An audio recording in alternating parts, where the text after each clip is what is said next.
Los temas de agenda en voz de los expertos. Mesa de análisis en Presencia Universitaria.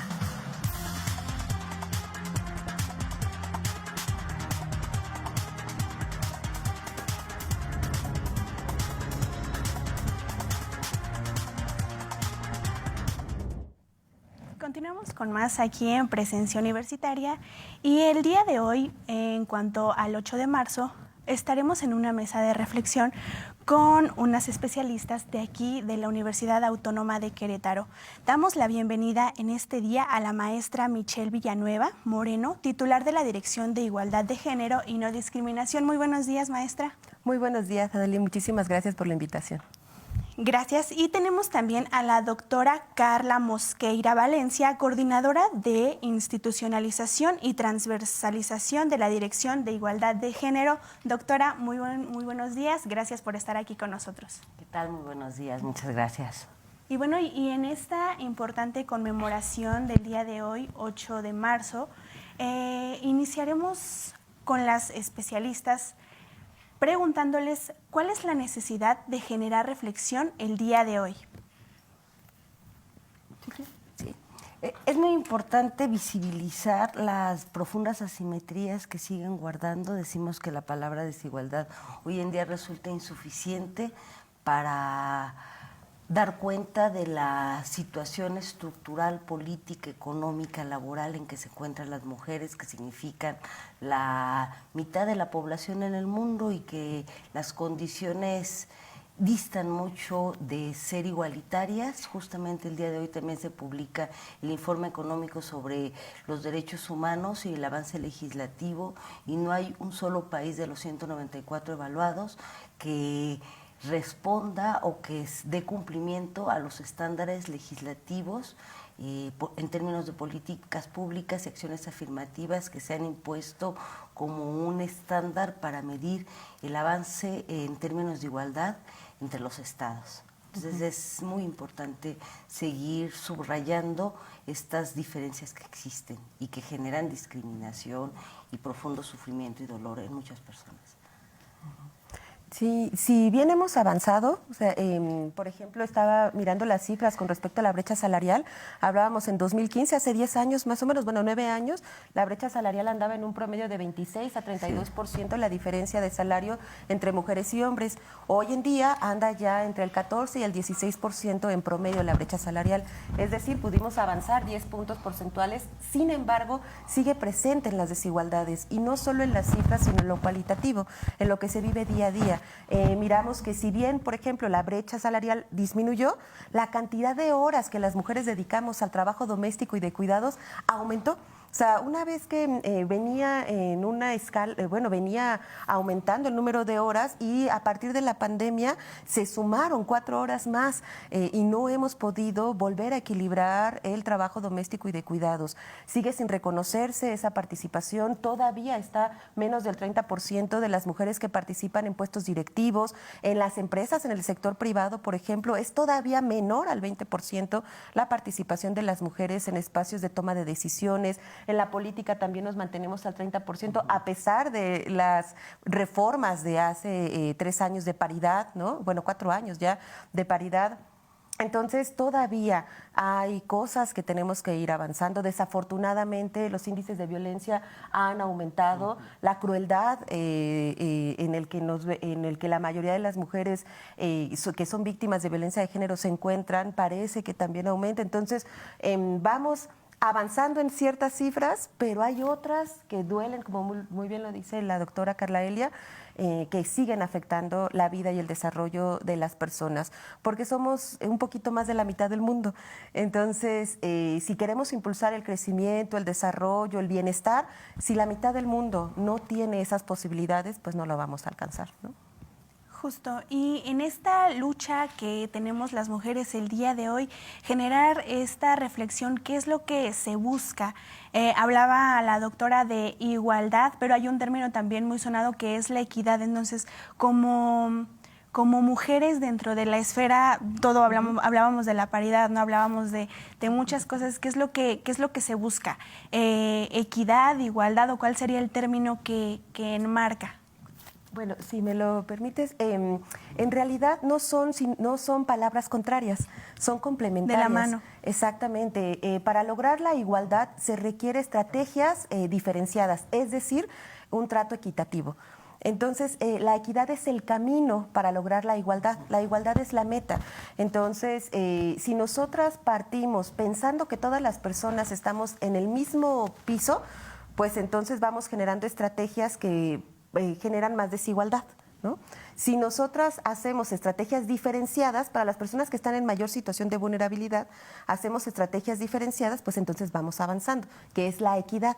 Pero la meta es tener acceso a los derechos. Entonces no son palabras contrarias, son palabras complementarias. Cuando hablamos de igualdad en el marco de los derechos humanos, se requiere mirar las diferencias. Entonces, a veces hay confusiones con respecto al trato idéntico con el trato igualitario. El trato igualitario en el marco de los derechos humanos implica reconocer las diferencias y hacer un trato diferenciado a quienes más lo requieren. E incluso a quienes no requieren ese trato no se recibe. Y no es un sentido de discriminación, sino es un principio de justicia, ¿no? Entonces son palabras complementarias. Para llegar a la igualdad se requiere el trato equitativo y el trato diferenciado. Claro, y a grandes rasgos, ¿cuál es la reflexión? Sabemos que hay varios puntos que enmarcan esta conmemoración, pero ¿cuál es la esencia, la necesidad de generar reflexión este día 8 de marzo? El tema de la igualdad es un asunto que corresponde a mujeres, pero también a hombres. Mientras no se involucren desde una postura de un pluralismo donde reconozcamos los derechos de las personas, pero sobre todo también que el Estado y las instituciones públicas asuman una perspectiva donde se requiere el destinar recursos financieros para lograr la igualdad, estaremos hablando de que falta mucho por hacer. Necesitamos políticas públicas con presupuestos diferenciados para poder impulsar esta igualdad. Sí, es una igualdad sustantiva que se refleje en las políticas públicas, en las normas y que tiene un precedente importantísimo. En los últimos 100 años, los distintos instrumentos universales y regionales que han impulsado desde los derechos humanos universales, esta generación de políticas públicas han instado a los países a aumentar los recursos. Entonces yo creo que sería el gran pendiente y el gran tema. Sí, incluso, como bien lo dice la doctora Carla Elia, el acuerdo de Naciones Unidas es que el lema para este año es financiar los derechos humanos de las mujeres para poder seguir avanzando. Entonces, si bien hay desigualdades en todos los sectores, si no le entramos con dinero, si no se le entra con presupuesto y con responsabilidad real del Estado y de las instituciones de financiar los derechos humanos de las mujeres, poco se podrá ir avanzando, ¿no? Ya hemos avanzado, sí, en procesos de formación, capacitación, sensibilización, o sea, sí hay avances, pero se requiere entrarle con recurso económico. Decía uno de los del informe global de análisis de presupuestos, nos hacía mención que por lo menos el 75% de los países continuarán con recortes presupuestarios. Y entonces estos recortes presupuestarios afectan principalmente a las mujeres, porque se recortan en programas sociales. Y cuando se toman esas decisiones sin una mirada de perspectiva de género, vemos que quienes tienen que asumir esos recortes en casa y en los hogares son en su mayoría las mujeres y las niñas.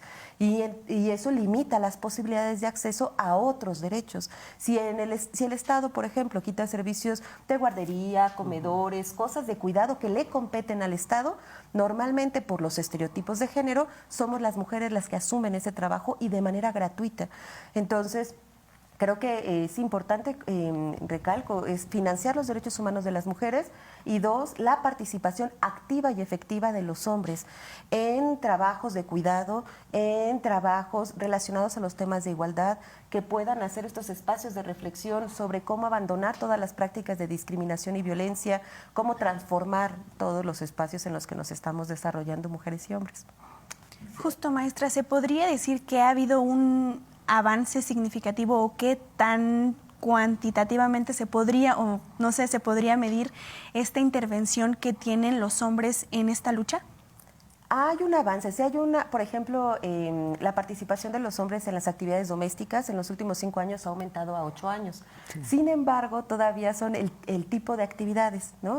Deciden, por ejemplo, los hombres le entran mucho al trabajo de cuidados de las infancias mayores de 8 años, pero antes no le entran, ¿no? Desafortunadamente también tenemos altos índices de deudores alimenticios, ¿no? De separaciones, en el que la separación es con la madre, con la pareja, pero parece que también deciden abandonar a las infancias de las cuales tienen que asumir una responsabilidad. Sí hay un avance, hay muchos hombres que han generado reflexiones importantes, hombres incluso que pueden nombrarse feministas, hombres que son aliados reales. Sin embargo, la brecha todavía está presente, todavía hay mucho camino que recorrer. De acuerdo a Naciones Unidas, creo que vamos en 120 años 120 a cerrar las brechas de desigualdad. Entonces, tenemos prisa y vamos tarde. Necesitamos la participación de todas, todes, todos en estas acciones de igualdad, ¿no? Sí, y además transitan los cambios que se van generando en lo subjetivo, pero también en lo político y en lo público de toda la ciudadanía, ¿sí? A diferencia de otros momentos, también se está avanzando con la inclusión del lenguaje incluyente, que también es importante para ir cerrando estas brechas que existen, porque no olvidemos que también el lenguaje binariza y el lenguaje es dicotómico. Y tenemos que ser lo suficientemente inclusivas para no dejar fuera ni estandarizar con determinados cuestiones que estén alejadas de la idea de una justicia en favor de los derechos de las mujeres. Claro. Y en cuanto al contexto de la violencia actual aquí en Querétaro y bueno, también a nivel nacional, ¿cuál es la perspectiva? ¿Cuál es, cuál es el alcance o el nivel de violencia que todavía se tiene que atacar, por así decirlo, o contrarrestar en este momento? Pues es que desafortunadamente las estadísticas de la encuesta nacional de las dinámicas en los hogares nos menciona que más del 70% de las mujeres, bueno, el 70% de las mujeres mencionan haber vivido un hecho de violencia durante su vida, el 70% de las mujeres, ¿no? Entonces, sí es complicado seguir, mirar que sí hay muchos tipos y modalidades de violencia que aún persisten en las mujeres. Entonces, las cifras en Querétaro también son alarmantes, por ahí ocupamos primero y terceros lugares de los tipos de violencia a nivel nacional. Entonces, todavía hay mucho que trabajar y necesitamos que se visibilice. No podemos decir que en Querétaro no hay violencia, porque entonces no podemos diseñar las estrategias y las políticas públicas y las políticas institucionales que se necesitan. Entonces es importante que reconozcamos lo que existe para que podamos entonces actuar, ¿no? Claro.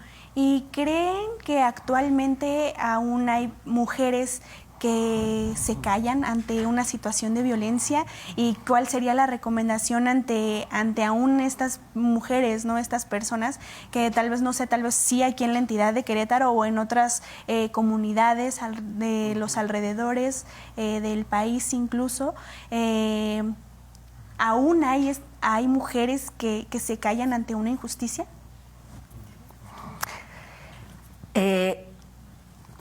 La violencia no distingue estructuras sociales, ni clases políticas, ni preparación académica. El que las mujeres reconozcan que hay instancias de apoyo, que hay instancias públicas, que hay redes ciudadanas, que hay redes que pueden sostener estas políticas, que pueden ser medidas políticas públicas, que pueden ser en el espacio de lo privado, creo que pasa para poder evitar esto, por temas de sensibilización, por temas de lenguaje incluyente, por temas de información, aperturar los espacios, el que se esté hablando, el que se esté diciendo, el que se siga tratando como un problema a resolver, me parece que es una cuestión que va a incidir necesariamente en estas acciones afirmativas que van a reflejar a la postre justamente este bienestar. Y será una medida para erradicar esta violencia. Lo más importante es decirlo, hablarlo y buscar estas redes de apoyo que están ahí. Sí, la violencia se manifiesta de muchas formas y en muchas dimensiones y a veces no nos damos cuenta porque lo tenemos muy naturalizado, desde la división de los recursos en el hogar, las aportaciones, quién da menos, quién da más, quién se encarga de hacer ciertas labores en el hogar, en el trabajo, que no te paguen lo mismo que al compañero, que no tenga las mismas prestaciones, las mismas posibilidades laborales, comentarios sexistas, machistas, ¿no? Misóginos. O sea, en realidad desafortunadamente la violencia tiene muchísimas dimensiones y la única forma en la que podemos ir dándonos cuenta para eliminarlo es irlo desnaturalizando, como bien lo dice la doctora Carla Elia, la sensibilización, escucharnos entre otras mujeres, salir, compararnos, hacer comunidad, hacer colectivo, es una forma. Desafortunadamente, quienes están en una situación de violencia grave, es complicado salir, ¿no? Se requiere buscar apoyo, se requiere buscar redes de apoyo y bueno, pues están los institutos municipales de las mujeres, el Instituto Queretano de las Mujeres, la propia Secretaría de Seguridad Pública Municipal del municipio de Corregidora y de Querétaro, cuentan con direcciones de atención a víctimas especializadas en casos de violencia de género.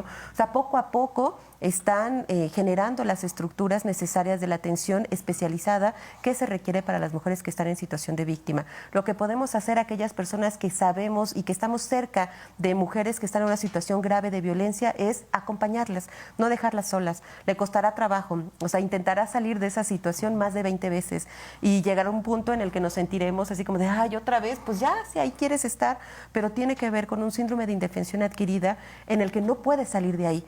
Entonces, entre más nos alejemos, en mayor situación de vulnerabilidad está. Entonces, quienes estamos cercanas a compañeras que están pasando por esta situación, la recomendación es no nos alejemos, estemos al pendiente, estemos presentes, demos una visita de vez en cuando, porque llegará el momento en el que ella pueda decidir irse, ¿no? Claro. Y ahí es en donde va a necesitar mucho una red de apoyo. Justamente me causaba mucho esta palabra, ¿no? Que siempre ha estado presente, pero justo ¿cuál es la importancia de la palabra sororidad, que está muy sonada, ¿no? En este día, ha enmarcado muchas de las luchas sociales. Entonces, ¿cuál es la importancia de esta real sororidad que debe haber entre las mujeres? Pues tiene que ver con el acompañamiento y con el reconocimiento de las otras, ¿no? Muchas veces nos han querido criar o nos han querido impulsar a la competencia entre mujeres, ¿no? A que tengamos que ser mejores que las otras en esta competencia de lucha por el reconocimiento, por el amor del padre, por el amor como si fuera una situación de competir en este sistema patriarcal. Y la sororidad rompe con eso. Es podernos mirar como en toda nuestra diversidad y en todas nuestras diferencias, poder mirarnos como iguales en una misma situación y entonces poder hacer alianzas, ¿no? Entonces, sororidad y afidamento son dos palabras importantes en las relaciones entre mujeres, ¿no? Claro. Sí.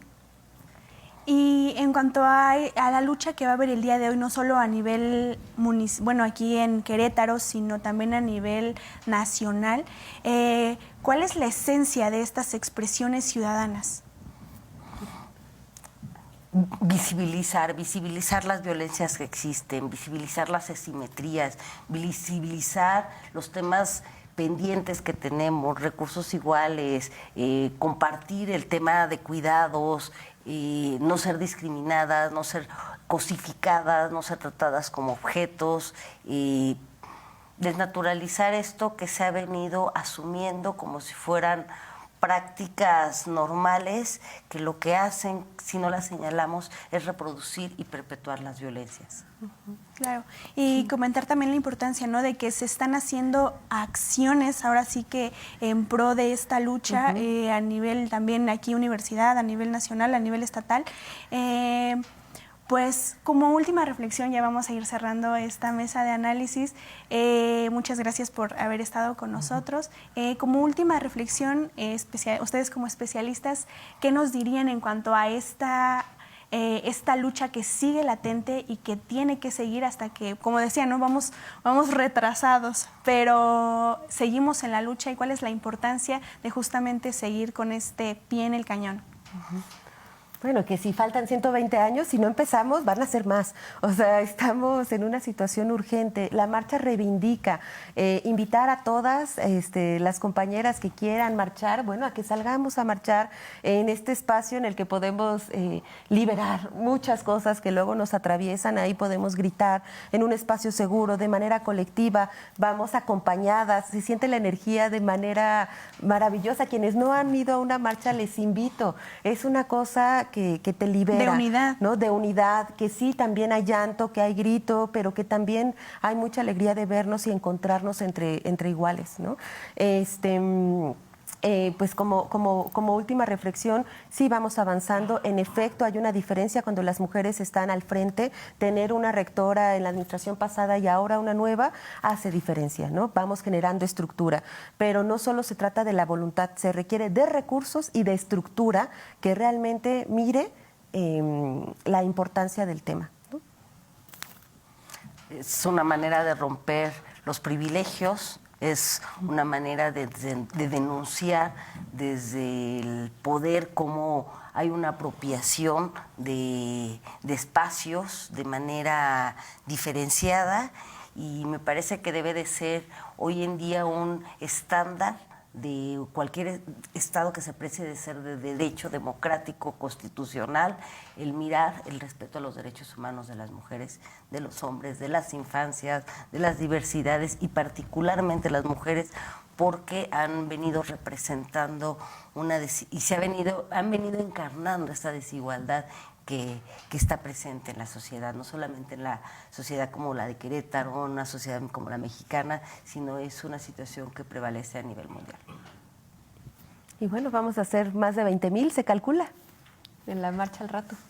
Sí, está. Hay varios colectivos, ¿no? También que se unen a esta lucha, y inclusive, ¿no? Creo que la piel, como decía usted, la piel simbra cuando hacen, no sé, algunos pases de lista, o esta parte, ¿no? De reconocer también a las mujeres que han sido violentadas, y a las mujeres pero que siguen estando presentes, ¿no? Y que por ellas y por las que aún estamos aquí, por las que luchamos diariamente en esta esfera de violencia, ¿no? Veía un letrero que decía,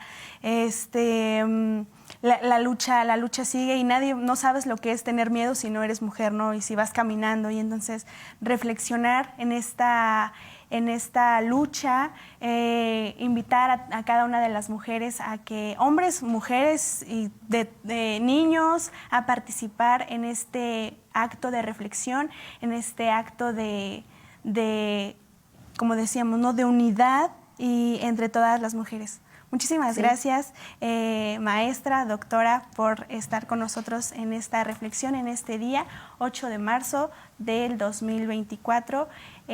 Continuamos con más de la información aquí en Presencia Universitaria. Muchísimas gracias por haber estado con nosotros.